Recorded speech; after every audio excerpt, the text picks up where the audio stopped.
이 지난번 대선 때부터였죠. 우리 사회의 경제 민주화라는 말과 이 화두가 이제 굉장히 일반적으로 이 얘기가 되고 있는데요.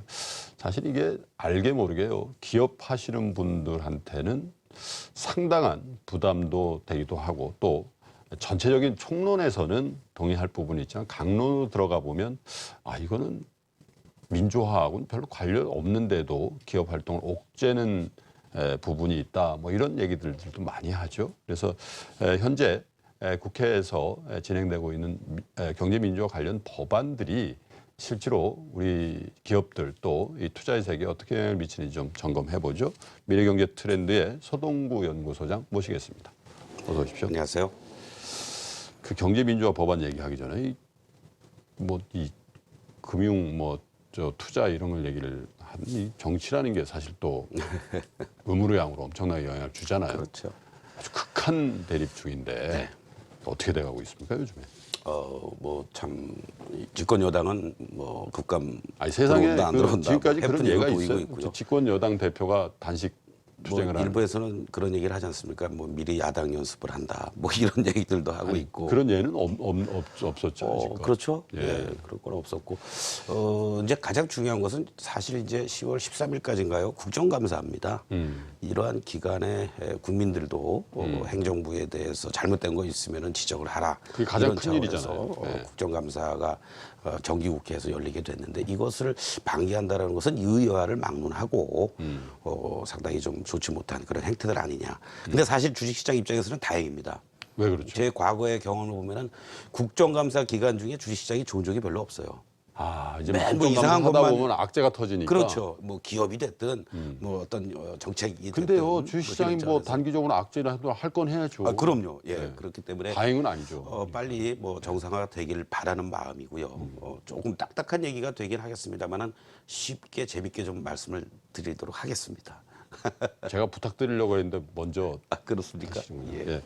경제 민주화 법안이라는 게요.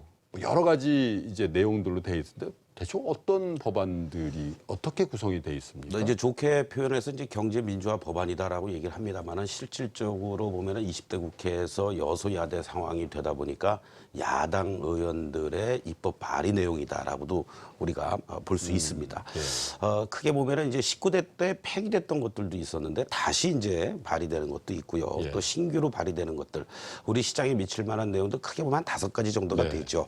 대표적인 것이 지주회사 전환 인센티브를 축소하겠다라는 이런 내용들인데 이것은 법인세법과 상법을 동시에 개정을 하겠다 이런 내용. 인센티브라는 게 되고 뭐죠? 있습니다. 이게 세제상의 혜택을 주었던 거죠. 그렇죠. 그 부분은 이제 자세히 우리가 중심적인 내용들이니까 이따 말씀드리도록 하겠고요. 공익법인 의결권을 제한한다든가 일감 몰아주기 규제 강화, 기존 순환 출자 금지하겠다라는 것은 이제 공정거래법과 관련된 내용이 되겠고요. 네. 그리고 보험업법 개정안을 통해서 보유 유가증권의 시가 평가를 하겠다 이런 내용들인데 이런 그 주요 5가지 내용들만 놓고 보더라도 기업들의 지배구조 변화는 불가피하지 않겠느냐. 네.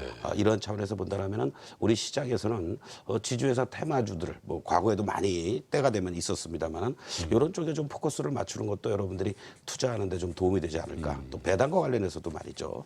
이런 어떤 복합적인 요인으로 작용할 수 있다라고 볼 수 있겠습니다. 저도 불구속 상태에서 이제 재판을 받게 된 롯데그룹의 상황에서도 이 일감 몰아주기라는 게 거기 보면 들어가 그렇죠. 있더군요. 네. 자, 5개 정도의 주요 이 경제민주화 관련 법안 이 발의가 어떻게 돼 있는지 말씀해 주셨는데 이들 법안을 다 볼 수는 없을 것 같고요. 우리가 투자의 세계에서 관심을 갖고 집중적으로 봐야 될 게 어떤 겁니까? 결국은 조금 전에도 말씀하셨듯이 이 지주회사 전환과 관련된 인센티브 축소라든가 그리고 또 추가적인 순환 출자 이런 부분들에 대해서 좀 말씀을 드리고 싶은데요. 사실 미리 겁먹을 필요는 없습니다. 잠깐 이제 말씀을 드린다면은 의원이 어떤 이런 내용들을 입법 발의를 한다라고 했을 때는요. 예. 바로 땅땅땅 하고 통과되는 게 아니죠. 해당 상임위가 열립니다. 예. 예를 들면 기재위라든가 정무위가 열리죠. 예.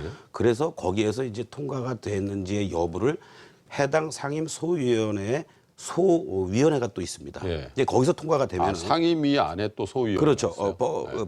이 법안을 이제 심의하는 법안 심사 소위원회가 있죠. 예. 그럼 벌써 그것만 해도 2가지를 거쳐야 되는 겁니다. 제가 다음에 잘못 말씀드렸군요. 해당 상임위원회가 있고 그 안에 해당 상임위원 안에 예. 소위 이 법안심사소위원회가 예. 따로 있습니다. 예. 그리고 그 다음에는 이제 이 내용들이 통과가 되면은 모든 것은 법사위로 가게 돼 있죠. 네. 그래서 법사위 안에서 다시 또 해당 상임 소위원회가 또 열립니다.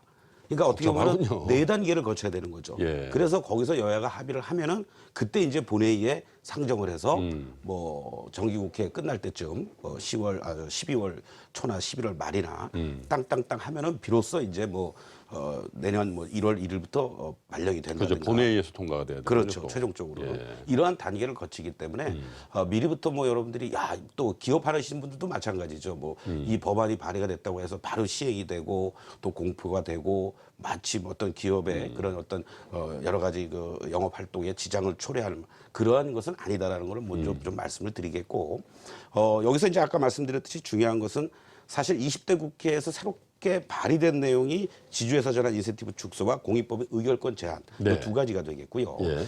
사실은 또 2012년 대선 후보 공약을 토대로 해서 2014년 7월부터 시행이 됐었죠. 기존 순환 출자 금지와 관련된 법안인데요. 이것은 아직도 94개 신규 아닙니까? 신규? 순환 출자. 새롭게 신규 순환 출자. 출자와 기존은 뭐 관련해서 인정해 준 그렇습니다. 거고. 예. 그래서 이 부분이 아직도 미흡하다. 94개 정도 기업들이 이 부분들을 해소를 못했기 때문에 이것을 3년 이내에 빨리 더 완벽하게 고리를 끊기 위한 네. 그런 법안을 내놨다. 이렇게 보시면 되겠습니다. 그래서 이러한 내용들을 토대로 해서 본다라면은 아무래도 인센티브 축소가 된다라고 했을 때는 서둘러서 기업들이 네. 움직임이 있을 테고요. 예. 또 그렇지 못한 기업들 같은 경우에도 빨리 무엇인가 새롭게 변화되는 모습들을 보여주기 위해서라도 어떤 대주주 간에 또는 네. 계열사 간의 지분이 왔다 갔다 하는 그러한 모습들이 나타날 가능성도 있다. 이렇게 볼 수 구체적인 있습니다. 그 지주회사 전환 인센티브 축소에 관련돼 있는 구체적인 기업들을 좀 말씀해 주시면 좀 참고가 될 것 같은데. 네, 일단 가장 중요한 것은 전환 인센티브 축소와 관련된 건데 기존에는 이제 예를 들어서 기업 인적 분할 등을 통해서 기업이 분할이 됐을 경우에는 그 해당 분할될 기업에 대해서도 자사주를 뭐 보유한다든가 그리고 또 신규 취득이라든가 이런 부분이 가능했었다는 네. 얘기죠. 그런데 이런 부분에 있어서 이건 좀 문제가 있다. 오히려 이렇게 자기 주식에 대해서 분할 신주를 배정한다라고 했을 경우에는 뭔가 양도 손익이 있지 않겠느냐. 이런 부분에 대해서는 과세를 하자 이런 얘기를 하고 있는 거고요. 그리고 또 분할 승계 회사가 신주 발행이라든가 자사주를 받을 수 없는 이러한 어떤 제한을 네. 강화시키겠다 이런 내용들이 지주회사 전환 인센티브 축소하는 가장 근본적인 내용이다라고 보시면 좋을 것 같은데 여기서 이제 우리가 포인트를 하나 얻을 것은요. 그렇다면 아무래도 기존 회사들이 자사주를 좀 더 많이 갖고 있는 회사들을 좀 관심 가질 필요가 있다.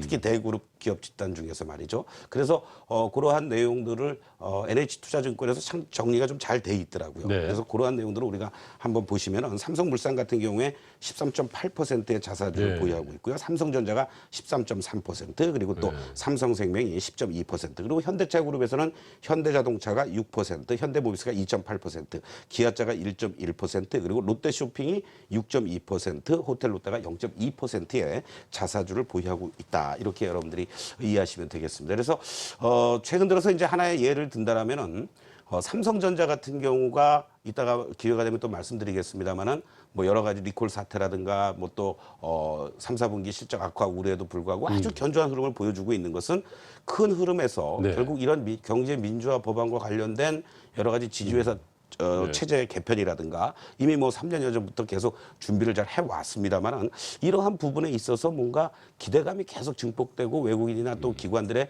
매수가 계속 몰려들면서 주가가 상당히 견조한 상승의 흐름을 보여주는 게 자, 아니냐. 근데 지금 말씀해 이렇게 볼수 주신 그 있습니다. 회사들 있잖아요. 네네. 삼성물산, 삼성전자를 비롯한 이 자사주를 많이 갖고 있는 기업들, 대기그룹 중에요. 이 회사들이 주가적인 측면에서 지금 경제 민주화 관련 법안, 예를 들면 지주회사 전환 인센티브 축소라는 화제 아래서 네. 왜 유리한 겁니까? 가장 기본적으로 이제 자사주 보유와 관련돼서 결국은 만약에 인적 분할 또는 아니면은 그룹 간의 순환 출자 고리 문제를 풀려고 했을 때 자사주를 그럼 어떻게 할 것이냐 이런 부분이 있다는 얘기죠. 말하자면은 어떤 다른 쪽으로다가 넘겨주거나 그랬을 때 양도 차익을 과세한다라는 얘기가 있지 않습니까? 그렇다면은 자칫 잘못하면은 회사 입장에서는 어떤 지분도 하락이 될 우려가 있고 그럼 더 불리한 거 아니에요? 그렇죠. 더 그렇게 되기 때문에 오히려 투자자들 입장에서는 그것을 유상 소각을 한다든가 예. 이런 쪽으로다가 전환될 가능성도 있다라는 얘기죠. 그러면은 그렇다면 이제 결국 유동 물량도 기존 주주의 줄어들고 가치가 올라가니까. 그렇죠. 기존 주주의 가치도 올라가고요. 삼성전자도 그런 의미가 있는 그런 거예요. 가능성도 상당히 저 내포돼 있다. 이런 얘기들이 시장에서도 지금 나오고 있는 거고 과거에도 그러한 어떤 사례를 기업들이 많이 보여주었었다. 이런 것도 우리가 한번 참고하면은 시장에서 상당히 또 다른 어떠한 틈새를 공략하는 좋은 포인트가 되지 않겠나 이렇게도 볼 수 있습니다. 물론 이제 우리 투자자 여러분들이 좀 조심하셔야 될 게요. 이 대그룹의 어떤 지분에 관련돼서 지금 우리 서동구 소장께서 설명해 준 그런 법안 그 요소만 가지고는 절대 움직이지 않습니다. 이 대주주의 지분 또 2세, 3세로의 승계 문제 이런 것들 복합적으로 반영돼서 이 대주주의 이익과 같이 움직이는 거기 때문에 네. 그 시점이 맞으면 주가에 반영이 되지만 그 시점이 아니면 뭐 하자세월로 또 기다리는 참고적으로 이제 여러분들께 팁을 드린다면은 보통 상속이라든가 증여를 하기 위해서는 절대 주가 띄우지 않습니다. 그렇죠. 저의 경험을 다 보면 끝난 다음에 항상 올리죠. 다 주가가 오히려 온갖 악재가 다 나오고 바닥을 헤매고 지하실이 어딘지도 모를 정도로 급락을 하게 만들어 놓고 네. 그런 다음에 일정 시간 후에 어차피 공시를 하지 않습니까? 그런 상황들이 연출되니까 그런 흐름도 오히려 많이 빠지고 있는 대그룹 기업 집단들 중에서 관심을 갖는 것도 주가를 싸게 기업 살 수 내용은 있는 나빠지지 않는데 주가는 그렇죠. 계속 계속 흘러내리고 이런단 말이죠. 그런 것도 하나의 여러분께 팁으로 말씀드릴 수 있을 것 같습니다. 근데 그것도 어려운 게요. 이 재벌 회장님들이나 또 뭐 회장님 직접 하는 건 아니죠. 거기 뭐 아주 네. 그 정교한 작업들을 임금이 하겠죠. 굉장히 높은 분들이 또 이렇게 참모로서 이렇게 조언을 예. 하니까 어디로 튈지 잘 모르기 때문에 섣불리 그런 거 아니야 하고 들어갔다가 또 힘들어서 그렇죠. 재벌 계열사는 절대 투자 안 해 이런 네. 자성을 하고 이제 투자를 접는 분들도 많이 봤는데 어쨌든 조심조심 하셔야 될 것 같아요. 한 가지만 더 보죠. 네. 기존 순환 출자 금지와 관련돼서죠. 아까도 이제 잠깐 말씀을 네. 드렸습니다만은 실질적으로는 2014년 7월부터 시행이 돼서 예. 이런 기존 순환 출자 고리 문제가 많이 그래도 해소가 됐습니다. 그러나 아직도 94개 정도의 순환 출자 고리 대상 기업들이 있는데요. 네. 그 대표적인 기업들이 바로 비상장사도 있습니다만 삼성은 7개, 그리고 현대차가 4개, 그리고 롯데가 67개, 대림이 1개. 아유, 저렇게 많아요. 롯데가 아무래도 저렇게 많이 있다라는 것은 그만큼 규제를 많이 당할 가능성도 있다라는 거 우리가 좀 참고를 해봐야 될 것 같습니다. 자, 기업 집단의 순환 출자 수가 많다라는 건 해소해야 될 그 연결고리들이 그만큼 많고 그 과정에서 주가의 변동성이 예상보다는 또 예측하기가 좀 어려워지는 그런 환경에 있다라는 그런 측면에서는요.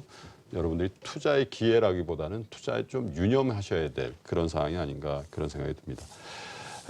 미래경제트렌드연구소의 서동무 소장과 경제민주화 법안이 투자 세계에 어떻게 영향을 미치는지 좀 살펴봤습니다. 고맙습니다.